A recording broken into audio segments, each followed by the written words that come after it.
Bugün 19 Aralık. Takvimler 1912'yi gösterdiğinde Zühtü Bey hadi bakalım demiş ve bu semtin kaderi değişmiş. 113 yıldır bu semtte sadece futbol oynanmaz. Duruş oynanır, inat oynanır, vefa oynanır. Karşıya böyle tabela takımı falan değil. Burada çocuklar önce kafsi kafa öğrenir, sonra alfabeyi. Bakın etrafa, bu sokaklar çok şey gördü, çok gol yedi, çok sevinç yaşadı, çok dağladı. Ama asla vazgeçmedi.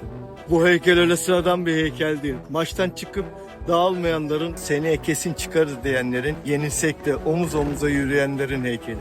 Karşıyaka ruhu dediğin şey şampiyonlukla ölçülmez. Karakterle ölçülür, sadakatle ölçülür. 113 yıldır aynı tribün, aynı sevda, aynı inat. İyi ki varsın Karşıyaka, iyi ki bu semtte doğduk, iyi ki bu armayı sevdik.